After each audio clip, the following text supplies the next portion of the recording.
রাজধানী ঢাকা থেকে ভারতের ত্রিপুরা রাজ্যের আখাউড়া সীমান্ত অভিমুখে যাচ্ছে বিএনপির ৩ সংগঠন যুবদল, স্বেচ্ছাসেবক দল ও ছাত্র দলের লং মার্চ। ভারতীয় আগ্রাসনের বিরুদ্ধে দেয়া হয়েছে এই কর্মসূচি। নয়াপল্টনে বিএনপির কেন্দ্রীয় কার্যালয়ের সামনে থেকে শুরু হচ্ছে এই কর্মসূচি। এর আগে গত সোমবার এক সংবাদ সম্মেলনে যুবদল সভাপতি আব্দুল মোনায়েম মুন্না জানান, ভারতীয় কিছু মিডিয়া সাম্প্রদায়িক সম্প্রীতি নষ্টে বাংলাদেশ সম্পর্কে অপপ্রচার চালাচ্ছে।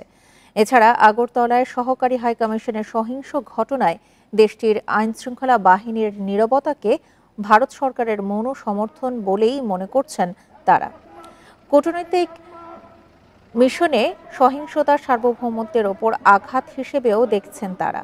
সে কারণেই দিল্লির ভিত্তিহীন ও কল্পনাপ্রসূত গুজব সৃষ্টি ও ফ্যাসিস্ট পুনর্বাসন চেষ্টার বিরুদ্ধে এই লং মার্চ বলে জানানো হয় ওই সংবাদ সম্মেলনে।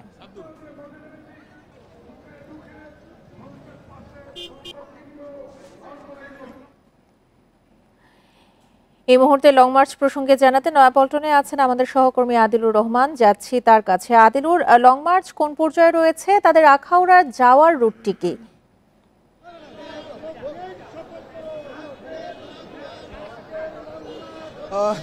দেখুন, এরই মধ্যে আপনি জেনেছেন যে বিএনপির যে 3টি অঙ্গ সংগঠন, ছাত্রদল, যুবদল এবং স্বেচ্ছাসেবক দল, এই 3টি সংগঠন মূলত এই লং মার্চটির আয়োজন করেছে এবং এই লং মার্চটি আসলে তারা করছে। এরই মধ্যে আমরা যেটি আসলে দেখতে পেয়েছি যে নয়াপল্টনের সামনে, অর্থাৎ নয়াপল্টনে বিএনপি কেন্দ্রীয় কার্যালয়ের ঠিক বিপরীত পাশের যে সড়কটি আছে সেই সড়কে সারি সারি গাড়ি দাঁড় করিয়ে রাখা হয়েছে এবং কিছুক্ষণ আগে এখানকার ঢাকার অংশের যে সংক্ষিপ্ত সমাবেশ, সেই সমাবেশটি শেষ হয়েছে। সমাবেশ শেষ হবার পরে যেসব নেতাকর্মীরা এই লং মার্চে অংশ নিয়েছেন এবং তারা আগরতলার উদ্দেশ্যে যাবেন, তারা এরই মধ্যে গাড়িতে উঠতে শুরু করেছেন। কিছুক্ষণের মধ্যে তাদের যে লং মার্চ, সেই লং মার্চটি আসলে শুরু হবে। তবে আমরা যেটি আসলে জানতে পেরেছি যে এটি ঢাকা থেকে কুমিল্লা হয়ে তারপরে আগরতলার দিকে এটি যাবে। তো এই যে লং মার্চ, এই লং মার্চের আয়োজনের যে বিষয়বস্তু, আমরা যুবদল, ছাত্রদল, স্বেচ্ছাসেবক দলের সঙ্গে আসলে যখন কথা বলেছি, তারা যেটি আসলে বলছেন যে ভারতীয় যে আগ্রাসন, ভারতীয় মিডিয়ার যে অপপ্রচার এবং আগরতলাতে ভারতীয় সহকারী হাইকমিশনে যে হামলা এবং বাংলাদেশের পতাকা অবমাননা, এই অনেকগুলো বিষয় নিয়ে আসলে তাদের যে প্রতিবাদ, সেই প্রতিবাদের অংশ হিসেবে তারা আজকে আগরতলার উদ্দেশ্যে যাত্রা শুরু করেছেন। এবং এখানকার বিএনপি যারা নেতাকর্মীরা আছেন তারা বলছিলেন যে এই যে ভারতকে সবসময় বন্ধু প্রতিম দেশ হিসেবেই আসলে এতদিন আসলে জানতেন, কিন্তু তারা বাংলাদেশের উপরে, বাংলাদেশের হাই কমিশনে এবং বাংলাদেশকে নিয়ে তাদের মিডিয়াতে যে ধরনের অপপ্রচার চালাচ্ছে, এটি আসলে কোনোভাবেই মেনে নেওয়া যায় না। এর নিন্দা এবং প্রতিবাদ তারা জানিয়েছেন। এবং আজকের ঢাকা, আপনি একটু জানাবেন, বিএনপি এবং এর যে সহযোগী অঙ্গ সংগঠন আছে, এদের মধ্যে কি কোনো কেন্দ্রীয় নেতাদের আপনার চোখে পড়েছে কিনা, বা কেন্দ্রীয় নেতাদের মধ্যে কেউ কি এই লং মার্চ বিষয়ে কিছু বলেছেন?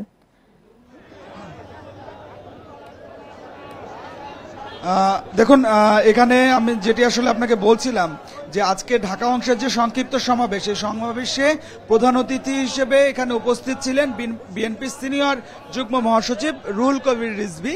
তিনি কথা বলেছেন, নেতাকর্মীদের উদ্দেশ্যে কথা বলেছেন এবং তিনি এই লং মার্চ নিয়ে বলেছেন যে যুবদল, ছাত্রদল এবং স্বেচ্ছাসেবক দল যেটি আজকের যে লং মার্চটি করছে, এই লং মার্চটি আসলে ইতিহাসের পাতায় লেখা থাকবে এবং তিনি দলীয় নেতাকর্মীদের আরও বেশি উজ্জীবিত হওয়ার জন্য আহ্বান জানিয়েছেন এবং মানুষের পাশে থাকার জন্য, দেশের পাশে থাকার জন্য, দেশের যে কোনো বিপদে বিএনপির যেসব অঙ্গ সংগঠন আছেন, বিএনপির নেতাকর্মীরা আছেন, তাদেরকে মাঠে থাকার আহ্বান জানিয়েছেন বিএনপির এই কেন্দ্রীয় নেতা। এবং একই সাথে তিনি বলেছেন যে ভারত যে ধরনের আচরণ এই মুহূর্তে বাংলাদেশের সঙ্গে করছেন, তার জন্য ভারতকে জবাবদিহি করতে হবে এমন কথাও তার এমন মন্তব্য আসলে তার যে বক্তব্য সেই বক্তব্যে উঠে এসেছে। তো সর্বোপরি আসলে আমরা যেটি আসলে দেখতে পাচ্ছি যে পুরো নয়াপল্টন এলাকাতে এই মুহূর্তে বিএনপি এবং বিএনপির অঙ্গ সংগঠনের যে নেতাকর্মীরা আছেন তাদের উপস্থিতি এবং তাদের স্লোগানে পুরো এলাকাটি এই মুহূর্তে মুখর হয়ে আছে এবং এখানকার নেতাকর্মীরা আসলে বলছিলেন যে এটি শুধুমাত্র একটি লং মার্চ তো বটেই, এর বাইরে গিয়ে দলীয় যে নেতাকর্মীরা আছে তাদেরকে উজ্জীবিত করারও একটি অনুষ্ঠান বা একটি যাত্রা এই লং মার্চ। তার কারণ হচ্ছে যে এই লং মার্চটি যখন ঢাকা থেকে আগরতলা পর্যন্ত যাবে বিভিন্ন পয়েন্টে পয়েন্টে তারা থামবে, তারা সংক্ষিপ্ত সমাবেশ করবে এবং তাদের সঙ্গে সেই তৃণমূলে যেসব নেতাকর্মীরা আছেন তারাও যুক্ত হবেন। তো সেই জায়গায় এই যে নেতাকর্মী, তৃণমূলের নেতাকর্মীদেরকে আরো উজ্জীবিত করা, বিভিন্ন আন্দোলনের সঙ্গে বিভিন্ন প্রতিবাদের সঙ্গে যে নেতাকর্মীদেরকে যুক্ত করা, এটিও কিন্তু আসলে এই লং মার্চের একটি মাধ্যম। অর্থাৎ সব মিলিয়ে আমরা যেটি আসলে দেখতে পাচ্ছি যে পুরো নয়াপল্টন এলাকাতেই নেতাকর্মীদের উপস্থিতি রয়েছে এবং আর কিছুক্ষণ পরেই এখানকার যে লং মার্চ সেই লং মার্চটি শুরু হবে এবং আগরতলার উদ্দেশ্যে এই লং মার্চটি যাত্রা শুরু করবে এবং আজকের যে লং মার্চ সেই লং মার্চের মূল কারণ হচ্ছে যে ভারতীয় যে আগরতলাতে যে বাংলাদেশের সহকারী হাই কমিশন সেই হাই কমিশনে হামলা, ভারতীয় মিডিয়াতে বাংলাদেশকে নিয়ে নানা ধরনের অপপ্রচার এবং বাংলাদেশের জাতীয় পতাকা অবমাননা, এই বিষয়গুলোর প্রতিবাদেই মূলত আজকের এই লং মার্চ ঢাকা থেকে আগরতলার উদ্দেশ্যে লং মার্চ করা হচ্ছে এবং স্বেচ্ছাসেবক দল, যুব দল এবং ছাত্র দল, এই বিএনপির 3টি সংগঠন এই লং মার্চটি করছে। তো আমার কাছে নয়াপল্টন থেকে এটি ছিল এখনকার সবশেষ। রাজধানীর নয়াপল্টন থেকে লং মার্চের সবশেষ তথ্য নিয়ে জানাচ্ছিলেন সহকর্মী আদিলুর রহমান। 5 অগস্ট থেকে 22 অক্টোবর পর্যন্ত সংখ্যালঘু নির্যাতনের 28 মামলায় এখন পর্যন্ত 70 জনকে গ্রেপ্তার করা হয়েছে। মঙ্গলবার সন্ধ্যায় রাজধানীর ফরেন সার্ভিস একাডেমিতে সংবাদ সম্মেলনে এই তথ্য জানান প্রধান উপদেষ্টার প্রেস সচিব শফিকুল আলম। তিনি বলেন, সংখ্যালঘুদের ওপর হামলার বেশিরভাগই রাজনৈতিক ও ব্যক্তিগত কারণে করা হয়েছে, তবে গ্রেপ্তার ও বিচারের ক্ষেত্রে রাজনৈতিক পরিচয় দেখা হবে না। এ সময় রোহিঙ্গা সংকট বিশ্ববাসীকে জানাতে আগামী বছর এই বিষয়ে আন্তর্জাতিক সম্মেলন করা হবে বলে জানান শফিকুল আলম। এদিকে প্রধান উপদেষ্টার deputy press secretary Mohammad Abul Kalam Azad Majumder বলেন, 2009 সাল থেকে 2024 সাল পর্যন্ত পদবঞ্চিত 1540 জনের আবেদন প্রধান উপদেষ্টার কাছে জমা পড়েছে। এর মধ্য থেকে উপসচিব ও সচিব পদমর্যাদার 746 জনকে পদোন্নতি দেওয়া হয়েছে। 1540 জনের মতো কর্মকর্তার আবেদন পেয়েছিলেন, সেগুলো যাচাই বাছাই করে ওনারা 750 কর্মকর্তাকে, 764 জন কর্মকর্তাকে টু বি প্রিসাইজ ভূতাপেক্ষা সুযোগ সুবিধা দিয়ে পদোন্নতির সুপারিশ করেছেন। আরও মামলা হয়েছে 26টা, মোট মামলা হচ্ছে 88টা, আর গ্রেপ্তারের সংখ্যা হচ্ছে এই হিন্দু বৌদ্ধ ঐক্য পরিষদ প্রাপ্ত তথ্য অনুযায়ী যে 62টা কেসে ওইটাই 35 জন, আর এইখানে 26টা কেসে হচ্ছে আরো 35 জন। সাইবার নিরাপত্তা আইন নিয়ে বিতর্ক ঘোচাতে আইন সংশোধনের দাবি উঠেছে অনেকবার। সম্প্রতি সাইবার সুরক্ষা অধ্যাদেশের খসড়া প্রকাশ করেছে অন্তর্বর্তী সরকার। বিশ্লেষকরা বলছেন, বাক স্বাধীনতার জন্য হুমকি এমন 2টি ধারা বাদ দেয়া হলেও জামিন অযোগ্য ধারা ও পরোয়ানাবিহীন গ্রেপ্তারের মতো বিতর্কিত বিষয় রয়েই গেছে। প্রথমে তথ্য ও যোগাযোগ প্রযুক্তি আইন, পরে ডিজিটাল নিরাপত্তা আর সবশেষ সাইবার নিরাপত্তা আইন 2023। বারবার ধারা আর নাম পাল্টালেও আইন নিয়ে বিতর্ক কখনোই কমেনি। বেশিরভাগ ক্ষেত্রেই ব্যবহৃত হয়েছে রাজনৈতিক ও ব্যক্তিগত শত্রুতায়, যার অধিকাংশ ভুক্তভোগী সাংবাদিক ও রাজনীতি সংশ্লিষ্টরা। ছাত্র জনতার অভ্যুত্থানের পর বাক স্বাধীনতা নিশ্চিতে এ আইন বাতিলের দাবি ওঠে, যার প্রেক্ষিতে সাইবার সুরক্ষা অধ্যাদেশের খসড়া প্রকাশ করে সরকার।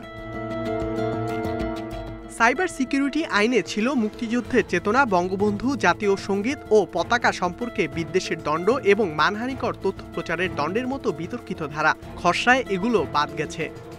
বেশ কয়েকটা সেকশনে শাস্তিটাও কমিয়ে দিয়েছে। 3 বছরেরগুলো 2 বছর, 5 বছরেরগুলো 3 বছর, প্লাস অনেক পেনাল্টি, ফাইন্যান্সিয়াল পেনাল্টি যেগুলোর কথা বলা ছিল ওটাও কমিয়ে দিয়েছে। 1 কোটিটা 50 লাখ, 10 লাখেরটা 5 লাখ।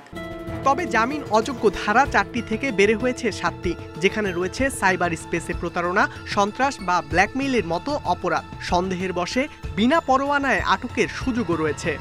আইনশৃঙ্খলা বাহিনীর সদস্য যদি মনে করেন একটা অপরাধ সংঘটিত হবে বা হতে পারে, তাতেও আটক করতে পারবেন। দুঃখজনক হচ্ছে সেই বিষয়টা এখনও রয়ে গেছে। কাজেই এই আইনশৃঙ্খলা বাহিনীকে এইরকম ক্ষমতা দেওয়াটা আসলে এই সুযোগ থাকা হচ্ছে এটা অপপ্রয়োগের একটা সুযোগ রয়ে গেল। নতুন যুক্ত হয়েছে অনলাইন জুয়ার অপরাধ। সাইবার আইনের বিচারের জন্য স্বতন্ত্র সংস্থা গঠনের আহ্বান বিশ্লেষকদের। ওভারসাইট বডি হিসেবে যে কর্তৃপক্ষ তৈরি করা হবে সেটি হবে সম্পূর্ণ সরকারের নিয়ন্ত্রণের বাইরে। সরকারই কিন্তু সবচেয়ে বেশি আপনার সাইবার সিস্টেমকে ব্যবহারকারী কর্তৃপক্ষ বা সংস্থা। হ্যাঁ, তারাই যদি এটাকে অপব্যবহার করে তাহলে তারাই যদি আবার ওভারসাইট বডি হয়, নিয়ন্ত্রক সংস্থা হয়, তাহলে স্বার্থের দ্বন্দ্ব থেকে গেল। খসড়াটি চূড়ান্ত হলে অধ্যাদেশ জারি করবে অন্তর্বর্তী সরকার। নির্বাচিত সরকার এলে যা পরিণত হবে আইনে। ইকরামুল কবির, ইন্ডিপেন্ডেন্ট নিউজ, ঢাকা। র্যাব বিলুপ্তির সুপারিশ করেছে বিএনপির পুলিশ সংস্কার কমিশন। গুম, ক্রসফায়ার সহ নানা বিতর্কিত কাজের জেরে এই সুপারিশ দলটির। এছাড়া পুলিশ কমিশনের রূপরেখা আর উপজেলা পর্যায়ে নাগরিক কমিটির প্রস্তাবও করেছে বিএনপি। মঙ্গলবার সংবাদ সম্মেলনে এসব কথা জানান স্থায়ী কমিটির সদস্য হাফিজ উদ্দিন আহমেদ।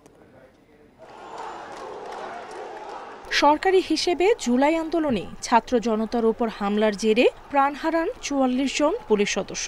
৫ আগস্টের আগে পরে অনেক থানায় ভাঙচুর, আগুন আর অস্ত্র লুটের ঘটনাও ঘটেছে। পুলিশের ওপর এমন জনরোষ আগে কখনোই ঘটেনি। শেখ হাসিনার পতনের পর এক প্রকার মনোবল হারিয়ে ফেলে পুলিশ সদস্যরা। এমন বাস্তবতায় রাজনৈতিক দলগুলো থেকেও পুলিশ সংস্কারের সুপারিশ নিচ্ছে সরকার গঠিত কমিশন। এরই মধ্যে নিজেদের সুপারিশ দিয়েছে বিএনপি। এ নিয়ে মঙ্গলবার গুলশানে চেয়ারপারসনের কার্যালয়ে সংবাদ সম্মেলন হয়। বাহিনীকে দিক নির্দেশনা দিতে পুলিশ কমিশন, স্থানীয় পর্যায়ে সহায়তার জন্য উপজেলা ভিত্তিক নাগরিক কমিটি সহ বেশ কয়েকটি পরামর্শ দলটির। আমরা একটি পুলিশ কমিশন সুপারিশ করেছি। পুলিশ বাহিনীকে সঠিক দিক নির্দেশনা, পরামর্শ এবং সহায়তা প্রদানের জন্য এই পুলিশ কমিশন গঠন করা প্রয়োজন।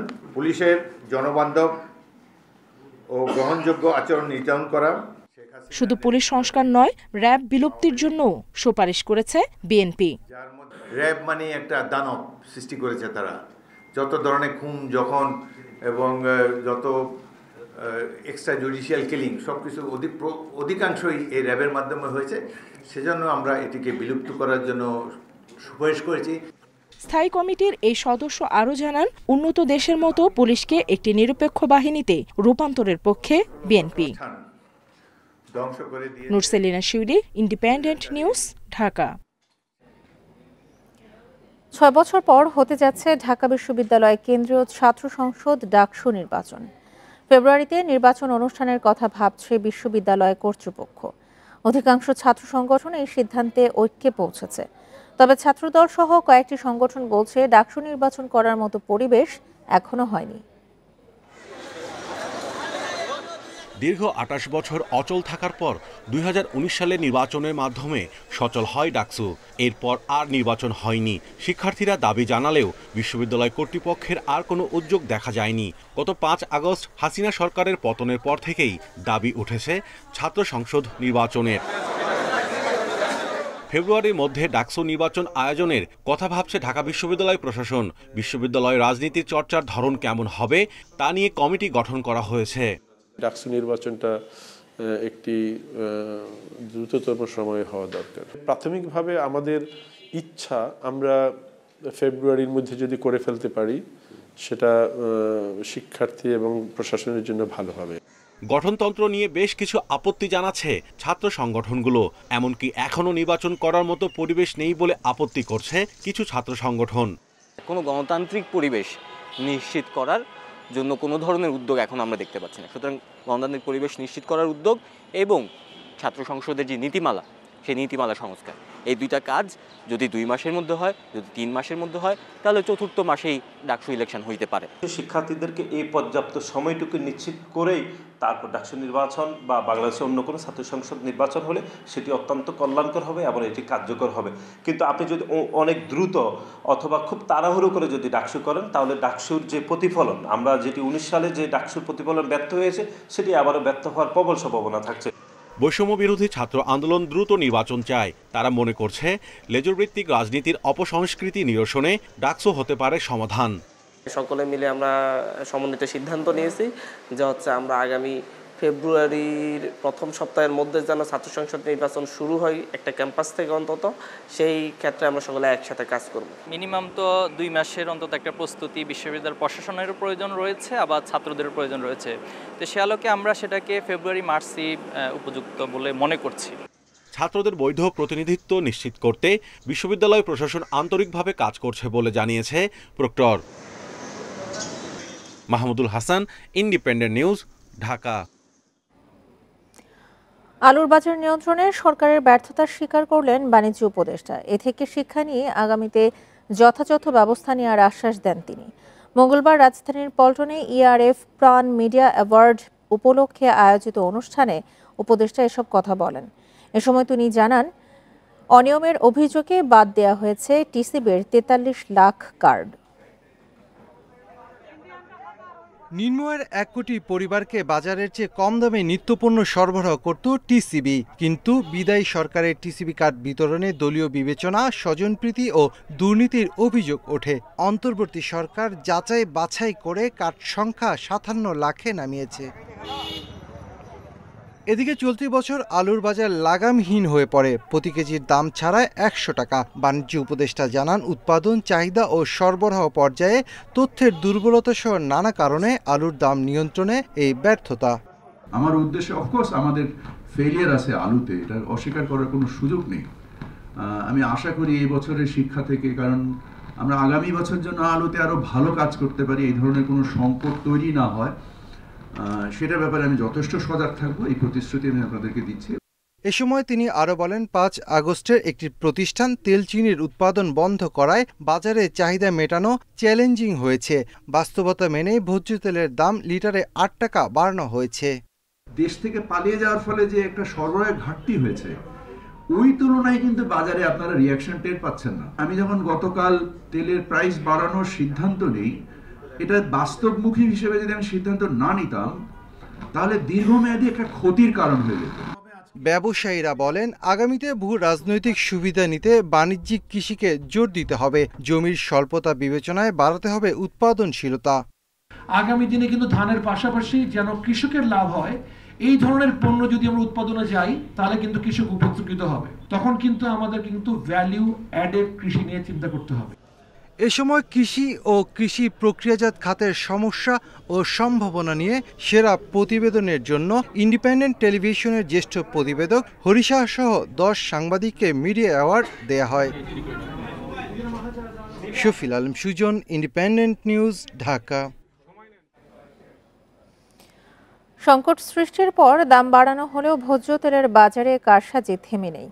বিক্রেতারা এখনও মজুত করে বাড়তি মুনাফা করার চেষ্টা করছেন, অভিযোগ ক্রেতাদের। এমন পরিস্থিতিতে বাজারে ন্যায্য মূল্যে পণ্য সরবরাহের আহ্বান ভোক্তাদের।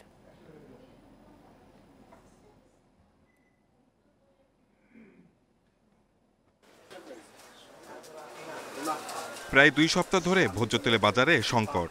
পরিস্থিতি নিয়ন্ত্রণে সোমবার সয়াবিন তেলের দাম প্রতি লিটারে 8 টাকা বাড়ায় সরকার। তবে এখনও বাজারে সরবরাহ স্বাভাবিক হয়নি। ক্রেতাদের অভিযোগ, এখনও কারসাজির চেষ্টায় ব্যবসায়ীরা। এমন অভিযোগের পর রাজধানীর মোহাম্মদপুর কৃষি মার্কেটে অভিযান চালায় ভোক্তা অধিদপ্তর।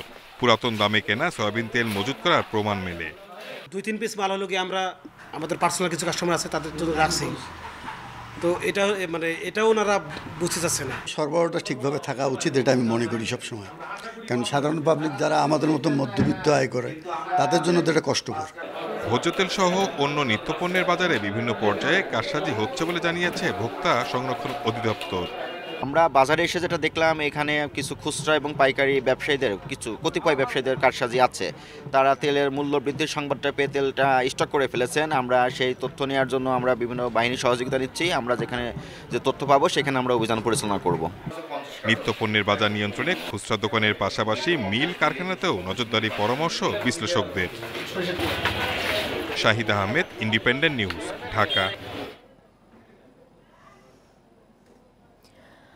আগামী 2-3 দিনের মধ্যে দেশের উত্তর ও উত্তর পশ্চিমাঞ্চলে মৃদু থেকে মাঝারি শৈত্যপ্রবাহ বয়ে যেতে পারে। তবে রাজধানীতে তাপমাত্রা কমলেও শৈত্যপ্রবাহের সংখ্যা কম, জানিয়েছে আবহাওয়া অধিদপ্তর। আজ সবচেয়ে কম ছিল তাপমাত্রা রাজশাহীর বদলগাছিতে 13.1 ডিগ্রি সেলসিয়াস। এদিকে শীতের দাপট বাড়ায় দুর্ভোগ বাড়ছে নিম্ন আয়ের মানুষের।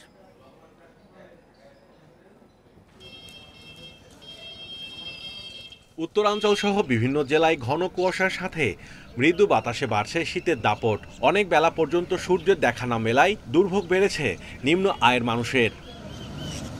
চুয়াডাঙ্গায় শীত ও ঘন কুয়াশার কারণে ব্যাহত হচ্ছে স্বাভাবিক জীবনযাত্রা। মেহেরপুরের দুর্ঘটনা এড়াতে দিনের বেলাতে হেডলাইট জ্বালিয়ে চলাচল করছে যানবাহন। চাঁপাইনবাবগঞ্জে 2 দিন ধরে সূর্যের দেখা না মেলায় জেঁকে বসেছে শীত। নাটোরে দিনের বেলায় কম থাকলেও সন্ধ্যার পর বাড়ছে শীতের তীব্রতা। আমি রুগী নিয়ে আসি, কেবল 10টা বাজে যাচ্ছে কিন্তু এখন সূর্য দেখা যাচ্ছে না। খুবই ঠান্ডা এদিক। নিম্ন শ্রেণীর লোক যারা কাজে বেড়াচ্ছে তারা খুব শীতে খুব কষ্ট পাচ্ছে। দিন ও রাতের তাপমাত্রা কমে বুধবার সারা দেশেই বাড়তে পারে শীতের প্রকোপ। আমাদের মিনিমামই আসছে 13.1, যেটা নওগাঁ। আগামীকাল সেটা 10-এর কাছাকাছি চলে আসতে পারে ওই অংশে, এবং পরবর্তী দিনে টেম্পারেচার আরও কমতে পারে। এরকম আগামী 2 থেকে 3 দিন আমাদের টেন্ডেন্সি বা প্রবণতা হলো টেম্পারেচার কমার দিকে সারা বাংলাদেশে। বাংলাদেশের উত্তরাংশ বা উত্তর পশ্চিমাংশে কিছু কিছু জায়গায় হয়তো বা শৈত্যপ্রবাহ চলে আসতে পারে। তবে আগামী 10 দিনের মধ্যে ঢাকায় শৈত্যপ্রবাহের সংখ্যা তেমন নেই, জানিয়েছে আবহাওয়া অধিদপ্তর। তাপমাত্রা 1 থেকে 2-3 ডিগ্রি কমে আসতে পারে। এখন ঢাকার মিনিমাম হলো 15-এর কাছাকাছি, সেটা হয়তো বা কমে 13-12 এরকম চলে আসতে পারে, কিন্তু শৈত্যপ্রবাহের সম্ভাবনা নেই। বঙ্গোপসাগরে লঘুচাপ সৃষ্টি হলেও সারা দেশে বৃষ্টির কোনো সম্ভাবনা নেই। Mahmudul Hasan, independent news, Dhaka. চোরাকারবারের অভয়ারণ্যে পরিণত হয়েছে সুনামগঞ্জের 5 উপজেলা। সরকারের রাজস্ব ফাঁকি দিয়ে এই উপজেলাগুলোর সীমান্ত দিয়ে আসছে অবৈধ পণ্য। কাপড়, প্রসাধন সামগ্রী ছাড়াও ঢুকছে মাদক দ্রব্য। গত 5 মাসে প্রায় 24 কোটি টাকার পণ্য জব্দ করেছে বিজিবি। বাধা দিলে চোরাকারবারিদের হামলার শিকার হচ্ছেন স্থানীয়রা। বিজিবি বলছে চোরাচালান ঠেকাতে সীমান্তে তৎপর রয়েছেন তারা। নিয়মিত চলছে অভিযান। সুনামগঞ্জের দোয়ারা বাজারে চোরাই পথে 3 ডিসেম্বর প্রায় 3,500 কেজি রসুন আটক করে বিজিবি। ভারতে পাচারের সময় আটক করা পণ্য ফিরিয়ে আনতে দেশীয় অস্ত্র নিয়ে বিজিবির উপর হামলা করে চোরাকারবারিরা। বিজিবির শক্ত প্রতিরোধে জব্দকৃত মালামাল ছিনিয়ে নিতে ব্যর্থ হয় তারা। শুধু দোয়ারা বাজার নয়, জেলা সদর, তাহিরপুর সহ বিভিন্ন সীমান্তে আগের চেয়ে বেপরোয়া হয়ে উঠেছে এখানকার চোরাকারবারি সিন্ডিকেট। বাংলাদেশ থেকে ভারতে পাচার করছে রসুন, ইলিশ সহ নানা পণ্য। রাতের আধারে সীমান্তের কাঁটাতার পেরিয়ে বাংলাদেশে নিয়ে আসছে গরু, চিনি সহ বিভিন্ন ধরনের মাদকদ্রব্য। 100-150 অটো ছুটছে শুধু রসুন নিয়ে, আপনার ইলিশ মাছ নিয়ে, পরে শাড়ি নিয়ে, মানে যত ধরনের ব্যবসা করা যায় কসমেটিক থেকে শুরু করে সব ওরাই করতেছে। সাধারণ মানুষ আছে, সন্ধ্যার পরে এই চোরাকারবারির দাপটে কোনো মানুষ রাস্তায় বাহির হইতে পারে না। আমরা এর পরিত্রাণ চাই। সংঘবদ্ধ চোরাকারবারিদের বাধা দিতে গেলে হামলা শিকার হচ্ছেন স্থানীয়রা। এছাড়া প্রতিবাদ করলে ভাঙচুর করে বাড়িঘর, জানান স্থানীয় জনপ্রতিনিধি। রসুন, মাছ, তারপরে আপনার সুপারি এই প্রতিনিয়ত যাচ্ছে, আর তারা নামায় আনতেছে মদ, গাঁজা, ফেন্সিডিল, এই ইয়াবা, এগুলা। গত 5 মাসে বিজিবির সদস্যরা 24 কোটি টাকার চোরাই পণ্য জব্দ করেছে। চোরাকারবারদের অধিক চোরাচালান জব্দ হওয়ার কারণে তাদের কিছুটা ক্ষোভ হয়তো বিজিবির প্রতি রয়েছে, যে কারণে তারা হামলা করার চেষ্টা করে। যদি সঠিকভাবে শাস্তি নিশ্চিত করা হয় বিচার বিভাগ কর্তৃক, সেই ক্ষেত্রে হয়তো এই ধরনের হামলা বা এই ধরনের উগ্র পরিস্থিতির সৃষ্টি ভবিষ্যতে হবে না। চোরাকারবারি সিন্ডিকেটদের ঠেকাতে সুনামগঞ্জের 5 উপজেলায় প্রায় 90 কিলোমিটার সীমান্তে টহল দেয় বিজিবির সদস্যরা। Independent news. আগুনে হতাহতের ঘটনা ঘটলেও চট্টগ্রামের মার্কেটগুলোয় নিরাপত্তা ব্যবস্থার উন্নয়ন নেই। বিশেষ করে রেয়াজউদ্দিন বাজার, টেরিবাজার সহ টেরিবাজারের মতো এলাকায় ঝুঁকি বেশি। ছড়িয়ে থাকা বিদ্যুতের তারে দুর্ঘটনার সংখ্যাও বেশি। ফায়ার সার্ভিস জানিয়েছে, সতর্ক করলেও তাতে গা করছেন না ব্যবসায়ীরা। তবে বণিক সমিতির নেতাদের দাবি, প্রয়োজনীয় সরঞ্জামের ব্যবস্থা রেখেছেন তারা।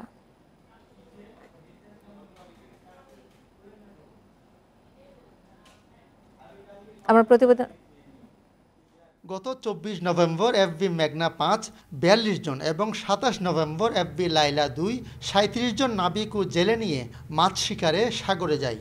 জাহাজ মালিকরা জানান, রোববার রাতে খুলনার হিরন পয়েন্ট এলাকায় মাছ ধরার সময় ভারতীয় কোস্ট গার্ডের সদস্যরা জাহাজ দুটি নিজেদের জলসীমায় নিয়ে যায়।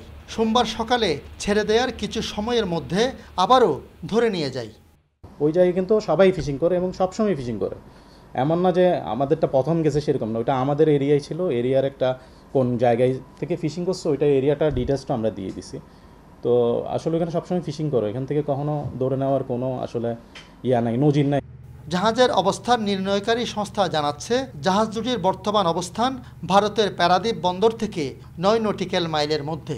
প্রতিটি জাহাজে 5 থেকে 6 জন করে কোস্টগার্ডের অস্ত্রধারী সদস্যরা পাহারায় আছে। সবশেষ মঙ্গলবার সকালে স্যাটেলাইট ফোনে জাহাজ দুটির ক্যাপ্টেনদের সঙ্গে আলাপ হয় মালিক পক্ষের। এছাড়া অপহৃতদের ফিরিয়ে আনতে সরকারের পক্ষ থেকে উদ্যোগ নেওয়া হয়েছে।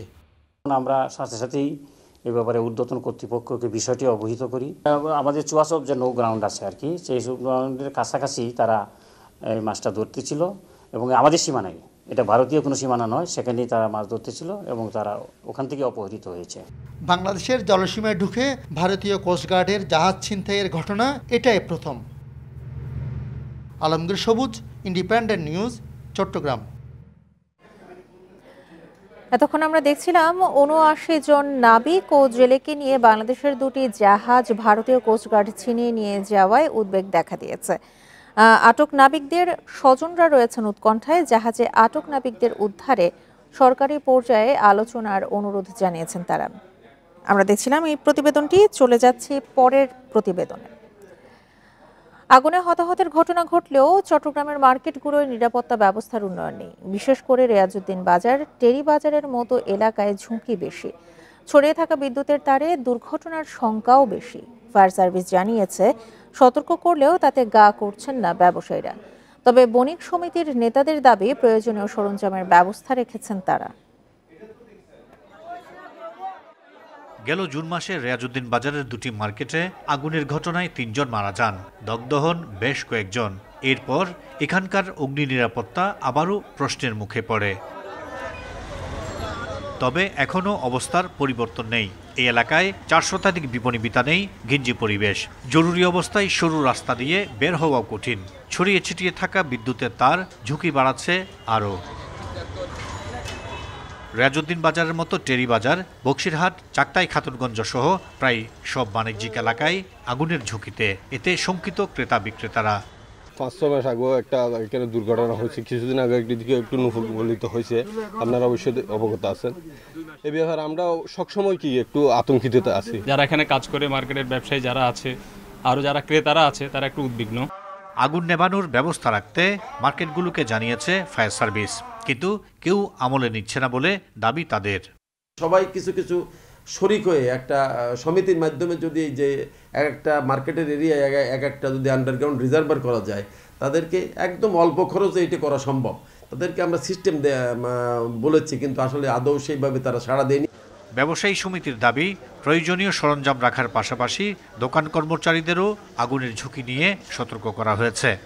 প্রত্যেক মার্কেটের মধ্যে আমাদের রিজার্ভ ট্যাঙ্কি রয়েছে এবং অগ্নি নির্বাপনের জন্য ইনস্টলমেন্ট প্রাথমিক যেই গ্যাসের ইয়েগুলো রয়েছে ওগুলো আমরা প্রত্যেক মার্কেটে রাখে, ওই ব্যবস্থা আমরা করেছি। অপরিকল্পিত এসব মার্কেটে আগুন লাগলে অনেক সময় ফায়ার কর্মীদের কাজে ব্যাঘাত ঘটে। এজন্য ভবন নির্মাণের আগেই সতর্কতার তাগিদ কর্মকর্তাদের। Ahsan Riton, independent news, Chittagong. এই ছিল বিরতিহীন ইন্ডিপেন্ডেন্ট সংবাদে। আমন্ত্রণ পরের আয়োজনে।